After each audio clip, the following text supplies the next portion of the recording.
काय आल्या का गटाच्या बाया? हा हा या की सर. बायका का? बायकाला महिनाभर आधी फोन केला तरी बायकाचा अजून पत्ता नाही. हो सर, गटाचे अध्यक्ष झाले म्हणून काय झालं? का सगळ्या बायका ठेका काय मी एकटीनेच घेतला काय? तिने काय लोन उचलून मला पैसे नाही दिले? आल्या का बाया सगळ्या? मला काम आहे घरी पटपट आटपा मीटिंग काय ते. काय घरातली कामं काय तुला एकटीलाच आहेत काय? आम्हाला काय कामं नाहीत काय?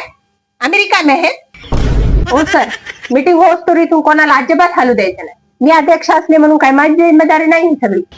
हो त्या 200 बाईने पैसे दिले का गटाचे? मी अध्यक्ष असले म्हणून काय मी एकटीची जिम्मेदारी आहे का तिच्याकडून पैसे आणायचे? आपण सगळ्या जणी मिळून जाऊता. कशी देत नाही पैसे? व्याजासकट पैसे आणू, चांगलं चेंडूर तिला जाऊन तिथं. हो मावशी, ते बोलाबोली मारामारी नंतर करा. तुम्ही मला ते हप्त्याचे पैसे द्या, मला जायचं जाऊ द्या मला. हो सर, मी माझी अध्यक्ष असण्याची जिम्मेदारी लय चांगल्या प्रकारे पार पाडते. कुठल्या बाईनं कोण्या टायमाला किती पैसे दिले बरोबर वहीत मी लिहून ठेवत असते. नका बरं तुमची वही कुठे आहे? आता ठेवली असेल कुठेतरी मी, आता नाही सापडत टायमाला. हो सर, इथून पुढे मला विचारल्याशिवाय अजिबात एका मी बाईला पैसे द्यायचे नाही. जाऊ द्या, मी घरीच बसतो. तुम्हीच जा हप्त्याचे पैसे जमा करायला. मयाच घरात मीटिंग होती, बाया घंटा येत नाही का? एखाद्या बाईने जर हप्ता भरायला पैसे दिले नाही तर मी माझ्या पदरचे पैसे टाकून हप्ता भरते. आणि जर एखाद्या बाईने पैसे दिलेच नाही तर तुम्ही घंटा माझ्या घरातून उठत नाहीत.